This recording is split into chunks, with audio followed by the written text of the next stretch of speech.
तैयार है आज? हैं?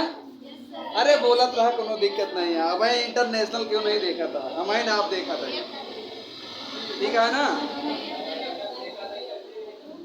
तैयार रहा हो बाबू हरे? चलो ठीक है। देखा हम क्या पढ़ते हैं, मानव के गुणसूत्री रोग। कौन रोग भैया?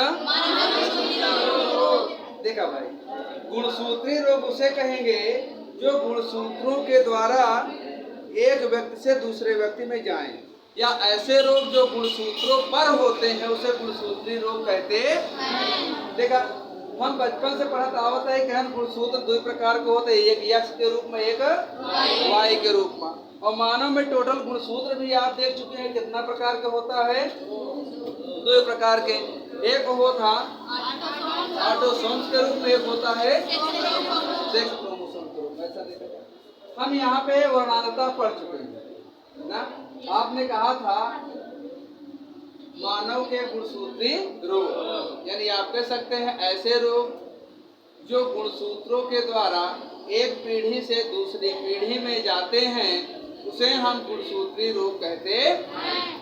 अगर मान लीजिए यक्ष है, ये इस वाले यक्ष पे गुणसूत्र है, ये जहां पर जाएगा अपने रोग को लेकर के जाएगा, और ये जहां जाएगा इस पर रोग नहीं है तो ये सामान्यता से जाएगा, और इस पर रोग है, ये जहां पे जाएगा सामान्यता से नहीं जाएगा बल्कि रोग के कारक को लेकर जाएगा। जैसे अगर मान के चलिए मोटे तौर पर, अगर आपका पेज गंदा है, उसकी फोटो कॉपी कराओगे तो कैसा आएगा? फोटो कॉपी गंदा आएगा, क्योंकि अगर ये जो यक्ष जाता है तो अपनी फोटो कॉपी ही तो लेके जाएगा। जब अपनी फोटो कॉपी लेके जाएगा तो इस पर अगर रोग है तो इस पर भी रोग होगा, अगर ये फ्रेश होगा या भी फ्रेश होगा। इसीलिए हमने आपको बताया था वर्णांतता में,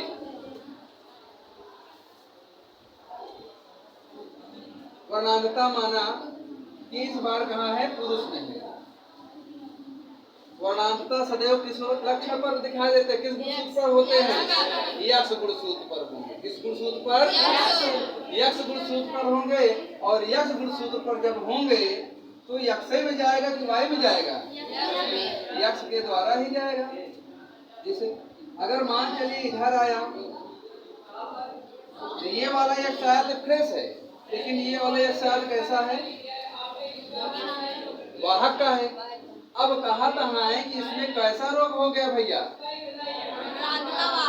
हाँ, ये इसमें वर्णांतता का लक्षण आ चुका, वर्णांतता का लक्षण आ चुका, लेकिन वर्णांतता प्रभावी नहीं है क्योंकि इसका एक यक्ष शुद्ध है, एक यक्ष सामान्य है। जब दूसरा यक्ष सामान्य है और एक यक्ष पर है तो उसका असर नहीं होता।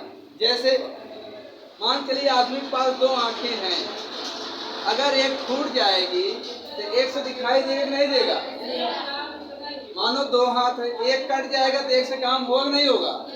तो ऐसे ही ये जो लक्षण है, एक यक्ष पे आया तो केवल एक को ही बीमार किया, ये अपना अगर काम नहीं कर पा रहा है तो ये इसके बदले पे काम कर दे रहा। अर्थात ये लक्षण दिखाता क्या है? रंगों की पहचान न कर पाना, है ना। अगर रंगों की पहचान नहीं कर पा रहा है तो ये वाला यक्ष रंग की पहचान कर देता है, जिसके कारण से यह रोग हमारे ऊपर प्रभावी ना हो करके केवल वाहक का काम करता है। ये काम करता है वाहक का। इसीलिए हम बोल देंगे वर्णांतता वाहक लड़की। क्या बोल देंगे? वर्णांतता वाहक लड़की।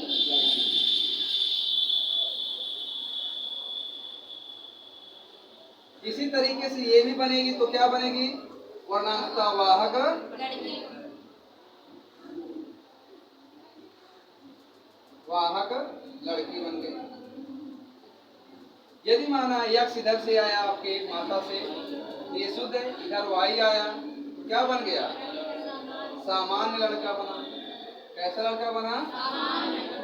सामान्य लड़का बनकर तैयार हो गया। इधर से ए आया, इधर से वे आया तो क्या बन गया आपका? सामान्य लड़का। ये भी बन गया।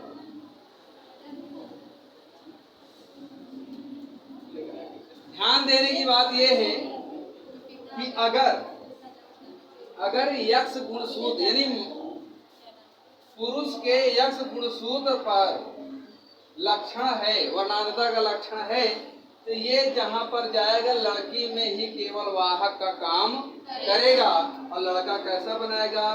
सामान्य बनाएगा। कारण ये है कि इस पर कोई रोग नहीं है और इस पर भी कोई रोग नहीं है। यदि मान लो अगर इस पर हो जाता तब दशा बदल जाती ना। हाँ चलो ठीक है, इतना उतार लो।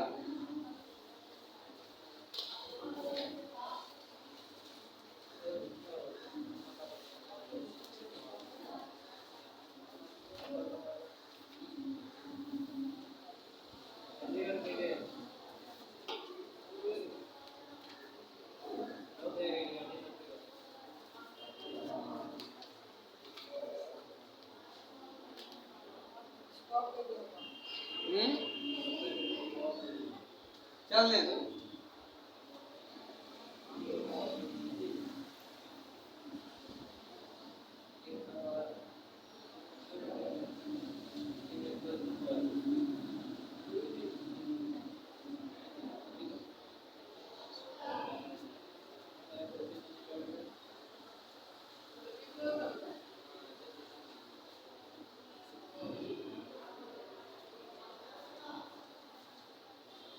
अच्छा बायोलॉजिया वाले जितना लड़कवा नहाए वो बायोलॉजी पढ़े बरे सोचता है कब क्लास मिल जाए। वो पढ़े बरे नहीं, वो मजा ले बरे आवत है कि चला मजा ले बरे। हाँ और तनी जब इंटर कोर्स के चैप्टर चलने लगता है जनन वाला निषेचन वाला, तब और कहीं चला देखा जाए। हाँ कहा देखबा सारे आओ। हाँ यही बरे तब कह लिया ना। अरे ऊपर और लिख लो, उसके बाद बनाओ अपने से।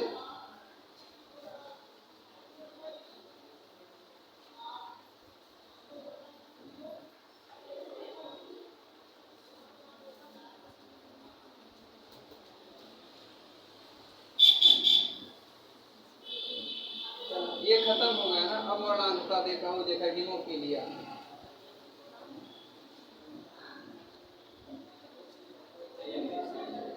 हीमोफीलिया देखा भैया, हीमोफीलिया का देखेंगे? हीमोफीलिया। आप देख रहे हैं हीमोफीलिया। हीमोग्लोबिन आपने पढ़ा है। हीमोग्लोबिन कहाँ होते हैं? हीमोग्लोबिन कहाँ होते हैं? ब्लड में होते हैं। कहाँ होते हैं? ब्लड में। आपने देखा है कि हीमोग्लोबिन रक्त में होते हैं, जिनके कारण से शरीर का रंग लाल होता, और यही हीमोग्लोबिन कम हो जाता तो कहते हैं रक्त कम हो गया है, खून पतला हो गया ना। तो वही कह रहे हैं हीमोग्लोबिन का मतलब यह होता है कि अगर शरीर में चोट लग जाए, वहां से रक्त बहने लगे, तो वहां पे थक्का ना बने।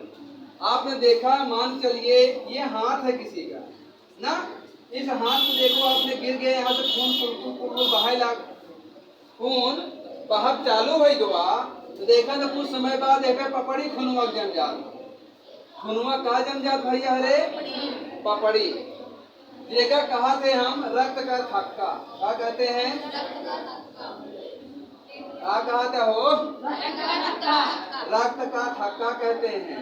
कहें रक्त का थक्का जब बन जाता है तो खून निकलना बंद हो जाता है, जिससे रोगी का फालतू खून बहना बंद हो जाता है और उसकी मृत्यु नहीं होती। अगर मान लीजिए आपकी नसी काट दी जाए उंगली की, उंगली से नस अगर कट गई तो प्रेशर से खून बहाएगा तो वह रक्त बंद नहीं होगा, जिसके कारण से खून की कमी से मृत्यु हो जाएगी। यही बरे हीमोफीलिया का होना, हीमोग्लोबिन का होना, हीमोफीलिया का होना बहुत जरूरी है। माने हीमोफीलिया का रोग किसी के अंदर होना ही नहीं चाहिए। अगर हीमोफीलिया का रोग होगा, अगर यहाँ चोट लग गया तो खूनवा क्या करी भैया? बहते रही, रक्त का थक्का ना बने। यही बरे यदि किसी को हीमोफीलिया का रोग है, अगर उसमें चोट लगती है तो उसका तुरंत अंगूछा है, कपड़ा है, कस करके बांध करके तब लेके जाना चाहिए दवा कराने। वैसे भी अगर किसी को होता है, चोट लगता है, खून बह रहा है, तो पहले खून रोको, फिर उसके बाद इलाज कराने जाओ। अब पता लगा कोई जा रहा है मोटरसाइकिल से, हाय हाय हाय हाय उड़ाते गया, मारा 4 पहिया धड़ाम दे, पेट के डोरा निकल गया सकते। हाँ पेटे का तड़ी उतड़ी बाहर निकल ही आए तो आप क्या करेगा? ट्यूब से बांध देगा? नहीं, ओके जो नतड़िया है ऐसे पेटवा खोलगा ऐसे उन्हें में घुसेर कैसे ऐसे, हाँ, और घुसेरे के बाद बढ़िया तो अंगौछा अंगौछा से बांध जा, बांध के लेके चला जा। तब अपन डॉक्टर सेट करे ना, ओके खून निकलना बंद करना है हमें, नाक तो क्या तड़ी सही करना है, फिर आज बांध जा कस ताकि खून निकलना बंद हो जाए। 2-3 परत लेके बांध दे बढ़िया से। रक्त अगर रहेगी तो बच जाएगा, रक्त नहीं रहेगी तो नहीं बचेगा। जान मान लीजिए कोई व्यक्ति को मारते हैं गोली धड़ाक, मारे पेट में गोली लग गई, हाँ, तो गोली लगने से उसकी मृत्यु नहीं होती है, ना कि उसके अंग कटने से। जो खून लगातार बहता रहता है उसके कारण से उसकी मृत्यु होती है। ये जान लीजिए, अगर सिर में गोली ना लगे, हृदय में गोली ना लगे, सिर और हृदय में गोली ना लगे, बाकी गोली कहीं भी मारिए वह आदमी बच जाएगा। और फेफड़े में भी गोली नहीं लगना। यही पर देखो जो होते हैं आर्मी पुलिस, उनको जो पहनाया जाता है इतने तो पहनाया जाता है, ये और ये दोनों सुरक्षित रहेगा तो आदमी बच जाएगा। नहीं पता लगा मारा कोई रे फेफड़वा में लाग और फेफड़वा जड़क दवा जो ससवा लेगा रुकी का तब वो मर जाएगा। तो सांस खून ये 2 चीज का बचा लो, ब्रेन का बचा लो। आपके चाहे जहाँ गोली मारे बस खून ही बही, उसके बाद आप ठीक हो जाए। ज्यादा इन्फेक्शन हो गया तो गोड़ काट के लंगड़ा बना देगी, बाकी आप बचा रहते, माने आपका जी नहीं जाएगा, आप मरोगे नहीं, जीव किसी का नहीं जाएगा। हम देखा हीमोफीलिया, क्या देखा भैया? हीमोफीलिया भी गुणसूत्री रोग कहलाता है। कैसा रोग भैया? गुणसूत्री रोग कहलाता है। और माना कि ये हीमोफीलिया किसको है? किसको हम यच से प्रदर्शित करें? किसको? यच से। अच्छा, ये वायु हुआ, हाँ, यहाँ पे आपने देखा जब इनसिन से बना तो क्या बना? सामान्य बना। इनसिन से बना तो हीमोफीलिया का लक्षण आया कि नहीं आया? इनसिन से बना तो ये सामान्य बना, इनसिन से आया तो सामान्य बना। देख लिया? माने की अच्छा ये इसका है, वेरी गुड, आप समझदार हो गए, और समझाने की जरूरत नहीं, इतना बना लेगा। तो माने कि जिस गुणसूत्र पर गुणसूत्री रोग होगा वह उसके साथ उसके बच्चे में जरूर जाएगा। बात समझा का? हाँ, और जब जाएगा तो वह रोग उत्पन्न करेगा, या तो प्रभावी रूप से होगा या तो प्रभावी रूप से तब होगा जब रोग हो आपके ऊपर और वह रोग अपना असर दिखाए तो प्रभावी है, और रोग है असर ना दिखा पाए तो क्या है? अप्रभावी। जैसे कुछ लोगों में पथरी शुरुआती के तो 4-5 महीने में हो जाता है, जान नहीं पाते हैं। जब दर्द करता है अल्ट्रासाउंड कराते हैं तब पता चलता है कि अरे यार पथरी हो चुकी है ना। रोग होता है लेकिन दिखाई नहीं देता, हम जान नहीं पाते। बात समझा? चलो ठीक है। तो माने हीमोफीलिया को यश से प्रदर्शित है, जौने पे यश होगा वही पर जाएगा, जिस पर नहीं होगा नहीं जाएगा।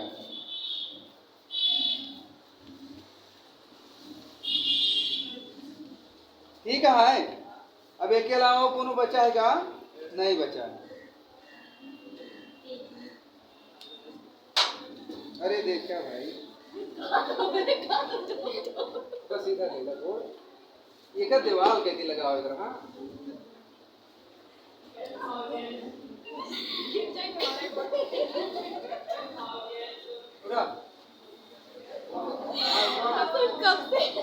रोज का पकड़ घुमाओ बेटे तुम।